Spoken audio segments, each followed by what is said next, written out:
The Sultan of Smack of Power 105, finishing up our three-part interview about the Trimble football pride and tradition. Here with current head coach Phil Ferris. Coach, you've been leading the Tomcats for 20 years now, and you've had a lot of success in those years, a lot of playoff runs, a lot of great players, great assistant coaches. The community just gets around this football team, but this year has been a special year for you. You got it up to 12-0, buddy. Headed back to Zanesville to take on the Chick Slim Shady Side Tigers. And what a time in this program's history. Oh, it's been a lot of fun. From last year, I can say this now, but it was a lot of pressure with the success they had last year, and with everyone coming back and talking about a 10-0 season before it even started. So, these kids responded well, and it's been fun. It's been a lot of fun, but I've been talking earlier with Coach Holbert and Mr. Terry Dugan, longtime announcer there at the Sty, and we've been covering some of this football tradition, and we keep going back to Coach Culver just laying those bricks of the foundation for the success, and it's been carried on through with guys like Coach Boland and Coach Holbert and yourself. And you played for Coach Culver, and I had the other guys talk a little bit about Coach Culver, and I know he's a big personal hero of yours. So you want to say a few words about Coach Culver and Coach Boland? Yeah, Coach, he came my freshman year, so I had Coach Culver all 4 years. And, he came in with a lot of energy my freshman year, I remember, and really put a love of football back into the community and the players, and you gave them a responsibility of working with the weights, which no one really did back then, and he made that a priority. And his second year here, or third year here, he had a second year here. He had a good team, and and it's just grown from there. And you finished up there your playing career and went off to college, came back, dabbled in coaching a little bit, ended up coaching for Coach Boland, an assistant of Coach Culver, who took over when Coach Culver left. And so you ended up being an assistant for Coach Boland, and I know that he's had a big influence on your career as well. Yeah, Coach Boland, I come back, and he asked me if I'd coach the offensive line for him. And, I was just, the kids that were seniors that year were freshmen when I was a senior, so he really took a big gamble on me, I guess, and he would tell me he liked the way I coached with him, and just gave me that coaching bug, I guess. Yeah, and you've been a football guy your whole life, yeah. And after Coach Boland, and we had a couple years there where we were down a little bit, and a former teammate of yours, Coach Holbert, comes in and he says, "Hey, Trimble football can't be like this. We got to get it built back up." He ends up having a 10-0 team. Restores the tradition, if you will, and then Coach Holbert leaves. You take over in 1994, I think, yeah. And you've just kept the pedal to the metal with the tradition ever since you've been here for 20 years. Yeah, didn't plan on being that long, but time flies, and I feel good coaching right now, and hopefully I've got a lot more in me. But yeah, I coached part of the year, my first year teaching with Greg, and he just did a super job. And like I said, he is a teammate of mine, along with Kevin Mead. So there's some good football on that team, and Greg was a great football player. Yeah, a lot of good coaches. Coach Mead had a couple 10-0 seasons over at Nelsonville, York. So Coach Culver's coaching tree has really blossomed. A lot of great coaches and leaders of young men, and you've had a few playoff runs, a few 9-1 years, and you've been very successful as a head coach. And you and I have talked many times about just how special this group of kids has been to Trimble football and to you. And as we said, they're 12-0 now, and they're going to play for a regional championship and try to get a spot in the state semifinals. And this crew, ever since their last loss in the regional semifinals last year to Newark Catholic, they got right to work. They knew what they wanted. Unfinished business is what they say.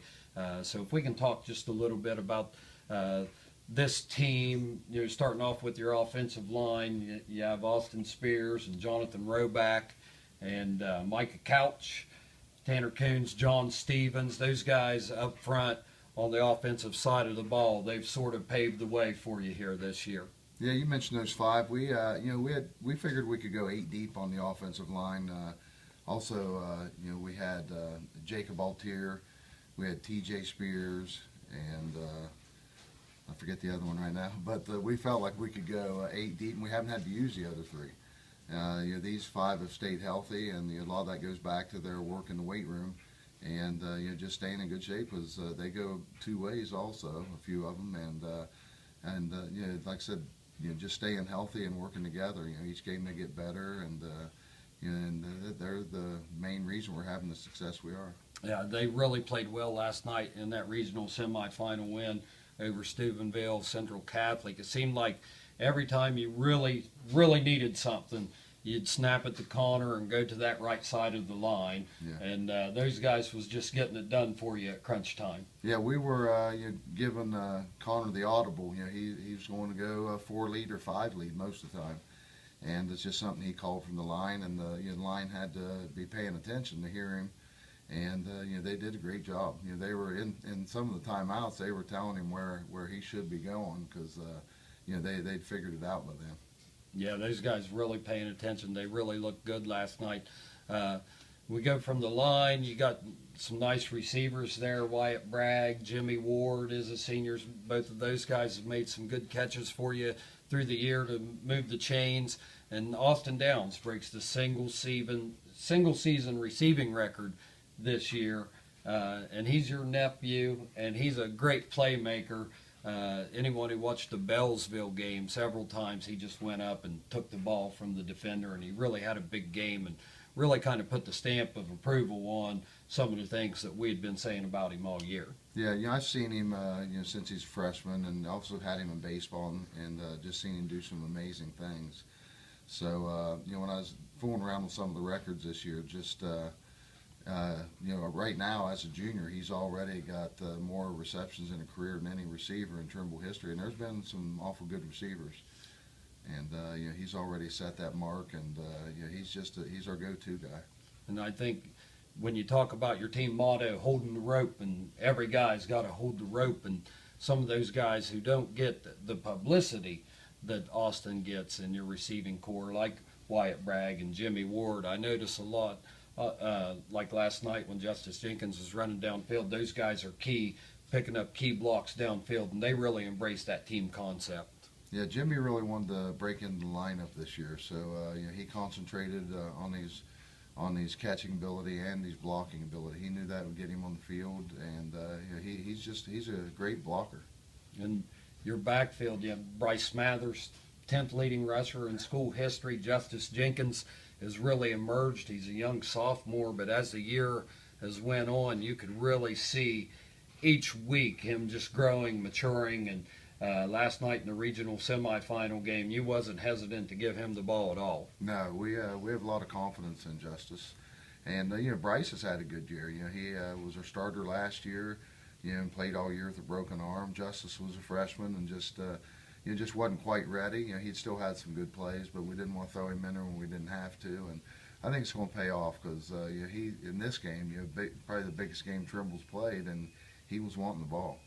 Yeah, and Jacob Coons, I don't know what we could say about Jacob Coons. Hard worker, best defensive player in Southeast Ohio, lead fullback a couple times last night. One time he's leading Connor in the hole, and he just decleated that defensive tackle to blow open the hole. And hard worker, and just an old school football player for Jacob Coons. Yeah, he's a great kid. We wouldn't have the success we have without him.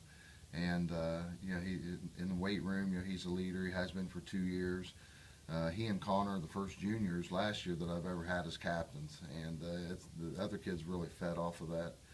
And like I said, that was one of the best blocks I've seen happen right in front of our bench. And I'm sure that'll be on our highlight reel. But and it just went. I don't know if we went on down score, but we ran a big chunk of clock off at that time, and that helped win the game for us. Yeah, your 2 seniors there really getting it done for you at crunch time. Connor Stanley, he's in the top all-time passers in Trimble and all-time top rushers, the quintessential dual threat quarterback, if you will. And last night you kept the ball in your seniors' hands when you needed it the most. Yeah, the big games we've had, even starting at the Newark Catholic game last year, I think he had close to 30 carries. And the Southern game this year, when we really needed it, he had 20-some carries. And we've been wanting to do that a little bit more with him, but didn't have to with the scores we've been having. So we told him at halftime, get ready. You two are going to lead us. The two seniors, and we have all the confidence in the world in them. And they made some good reads and drove down the first possession of the second half. That was big. We got the ball and took it right down and scored. Made it a two-score game, and it ended up that being the difference in the game. Yeah, to take you into unprecedented territory here, 12-0. The Tomcats are 12-0, and I just can't get over it. I'm so happy. I'm so proud for you and the players and your coaches. But really, the story this year for the Trimble Tomcats has been that Mohawk Mafia defense. 8 shutouts on the year. People just having trouble moving the ball, and these kids are just so tough, and they really get after it on the defensive side of the ball. Your interior line there, Colin Lunsford and Tanner Coons, John Stevens, Micah Couch, Jacob Baltier playing great for you along that line. Cody Carroll made one of the biggest plays maybe in Trimble history last night against Steubenville Central Catholic. So a lot to be proud of how that interior line plays for you. Yeah, it's even last year, that we were known for a defense, and lost Casey DeGarmore. Could be one of the best defensive tackles we've ever had, and these guys just stepped right in, and we didn't miss a beat. Colin Lunsford, come back to Trimble and really helped us fill that hole. And Cody Carroll grew up a little bit, and like I said, the two ends, they're not the fastest guys, but they just do a super job. Micah and Altier, they force everything back inside to the big guys, and. I've never, probably John Stevens, one of the best defensive tackles I've ever had. So, they work well together. And Tanner just, he's come such a long ways as a football player. Doesn't come off the field for you, offense and defense, and he's a big run stopper there in the middle. Yeah, 280 pounds, and he doesn't want to come off the field. You try to bring him off, you'll see the hand gestures. He's mad. But like I said, we put Cody in for him last night. On that play that Cody made, that was his first play in the game. So, Tanner can't complain about that one. I don't think he was. Absolutely not. He's going on to the regional final. And once again, Micah Couch, Jacob Altier did pretty much a textbook job last night from the defensive end position. And your play there all across the line all year long and last year has just been so solid. And then if you go to the linebackers, you got a nice linebacking core too. Your quarterback, Connor Stanley, he's playing defense as well, and Jacob Coons in the middle, and Terry Simmerly, the mighty mite. He just gets it done. He's had some outstanding games for you this year on the defensive side of the ball. Yeah, he's worth the price of admission. I've had a lot of people say. He's just everywhere. He won a few games single-handedly for us, and like I said, we got our quarterback at the other linebacker spot, and then you got Coons. Probably be a two-time first-team All-State, as well as Connor being two-time first-team All-State on the offensive side. So you got some pretty good athletes there, and it helps this year with Colin Lunsford being added to it because he gives you that guy that he'll play nose guard for us, and when you go to a forefront, he steps back and he'll play linebacker, and he's got the speed and athleticism to do that. Yeah, Jacob Coons is just over the course of this year has become one of my favorite players to watch ever. Offensive, we talk about the blocking. I mean, he can run it and catch it too, but some of the blocks that he makes just proves what a selfless player he is. And then on the defensive side of the ball, if we had accurate stats all the way back, he might have the most tackles in the history of Trimble Local. Oh, yeah, no doubt. He's just got a nose for the football, and our front guys do a good job keeping blockers off from him. And if you're going to keep blockers off from him, they got to make the plays, and he does. He does a super job. Yeah, sideline to sideline. I noticed last night there were several plays. Your cornerbacks, you've also got real stellar play out of them this year. You had Justice Jenkins man-to-man coverage last night, and that's a tall order to ask someone to man up on someone. They got no help. We call it being on an island, and you put Justice Jenkins and Austin Downs in that situation last night, and that just says to me, I made a comment on the radio, that the coaching staff have a lot of faith in these two young men to ask them to do that. Yeah, Austin's just a great athlete. You know, we know we can put him on someone. He's gonna play loose at first, but when it comes down to crunch time, he's gonna make the plays. And Justice, you know, just coming on great. Every game he's getting better and better. And especially the last, I'd say 3 games, he's really got a lot of confidence. He started to come up. He's not letting the guys off the line of scrimmage. And he's realizing he's a lot stronger than most of these receivers he's going against. And you know, he's using it to his advantage. But just the confidence thing, both of them, you know, some people told me out when they're out on the field what they said, especially Austin. The kid caught the one slant on him, and Austin come up and got the tackle when he's helping him up. Said, "You just caught your last pass." So just the confidence that they have. That's what makes this defense so good. Yeah, they've been a treat all year, and watching Jake Kish from the back of that defense coming up and just laying the hammer down throughout the year. And he was a real spark plug for you this entire year. You could see he'd come up and make a giant hit, and all the kids would really get going. And so Jake's been a big spark plug for you throughout the year. And here lately, Wyatt Bragg, you've put Wyatt Bragg in there, and Wyatt Bragg has done a great job of playing center field for you on your defense. Yeah, you know, when you lose a kid, you know, usually on most years you're filling in with a freshman or a sophomore, but this year luckily we had an athlete like Wyatt Bragg not playing defense, and just threw him back there the last 2 games, and he's did a great job. He's had a couple interceptions, and you know, playing some good teams, and you know, he's going to get better each game if Kish can't come back. But if we get Kish, then you know, the hitting will pick up, I'm sure. Yeah, I saw him last night after the game, and he was telling me, "I'm going to play next week." And I said, "I don't know, buddy, just slow down." But we'll see how it turns out. But as we've talked in these interviews with the coaches and the tradition and carrying on the tradition at Trimble Local and all the coaches that have come out of Trimble Local, you have a couple guys on your staff that are lifelong Tomcats, helping you get it done. Don Holbert's been he's been on the Trimble sidelines, him and Phil Campbell, I don't even know how many years, and they've been very valuable to you. Yeah, he and Phil, Donnie and Phil have been with me my 20 years, plus they were here at least 5 years before that, so they've been at Trimble forever. And then Dennis Osborne and Rusty Richards run the defense, and they put in a lot of time.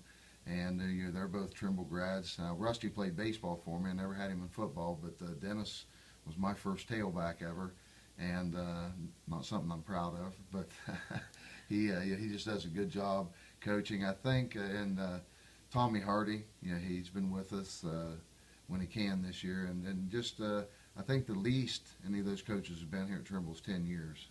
And you know, you got Donnie and Phil with me, all 20. And that makes a big difference when you start the season. You don't have to talk about things. You don't have to coach the coaches up. You know, they know what they're doing, and you know, it's paid off. How do you feel when you look at a guy like Coach Richards played baseball for you, Coach Osborne played football for you, and these guys come back and give back to the program, and they're former players of yours? I mean, that's got to give you a special feeling inside. Oh yeah, it's nice having these guys around, and you know, sometimes I feel like they keep me younger. Anyhow, you know, I feel like there's no way I could have coached these guys, but you know, I'm getting to the point now. I've coached some of the dads of my players, so you know, it's nice just knowing these guys. You know, these guys are going to be around. They're you know, they love Trimble, and you know, they've just got that type of football and bred in them. And this week, as we said, we're in week 13, the regional finals. There's 8 teams left in the state of Ohio right now, and the Trimble Tomcats are one of them. And just a quick word, Coach. I know we've probably kind of covered it a little bit, but just a quick word. I mean, you just got to feel so good inside you could burst. Oh yeah, it's an amazing feeling, and I got no sleep last night, and you know, it was worth it. You know, just too excited, and you know, it's still building right now. One thing I like to mention are special teams. Tristan Conway. Oh yes, sorry. And you know, he's had some big games. Hadn't got to punt a lot, but he's had some big ones here lately, and he's really come through. He was great last night. Huge. And also, Micah Couches did our long snapping all year, and I would put Micah Couch as a long snapper up with anyone. He's gonna be able to do that at the college level if he wants to, and it is big. Yeah, it was big last night, Tristan Conway. I'm glad you caught that. The punters don't get as much recognition sometimes, but the job he did last night, punting the balls that were not returnable for number Yeah. 2 for Steubenville Central Catholic, and we saw how damaging he could be with his athleticism. So every time you called on Tristan Conway last night, he come up big for you. You could make an argument that he's the MVP of the game. Your punter. We watched 6 or 7 films on them, and not every film number 2 ran one back at least 50 yards. And to go last night, we punted 3 or 4 times, and he didn't have 1 return yard on a punt. That was big, because that's what I was more worried about, number 2, with these kickoff return and punt returns. How did you and your players feel last night? The job you guys have done, this whole community's behind you, and when you're coming into town, the fire trucks are leading you, they're blowing the horn, and the people were out on the streets clapping, and your players had to say, hey man, all those sprints and lifting weights had to be worth it just to get that feeling. Oh, it was nice. That was the best turnout I've seen ever. You come down, you see them coming into Gloucester, and you think, oh, that was nice. There's a lot of people there. And then you come down through town, there's 30 or 40 more in different spots, and then you get down just before you turn into school, and there must have been 100 people there. And, the kids really enjoyed it. They got off the bus. There's 100, 150 people over there all cheering for them, and, like I said, it made them feel that was worth it all year. And, it was nice to see the community having fun also. Yeah, and I just hope at their age that they can appreciate how good they've made this little community feel, because everyone right now is just bursting with Tomcat pride, and everyone's going to be behind you this week. You're going back up to Zanesville, you and the Mohawk Mafia, and we're going to hold the rope this week, Coach. We're awful proud of you. Thanks for what you do, and thanks for influencing the lives of our young men here in Gloucester. Thanks.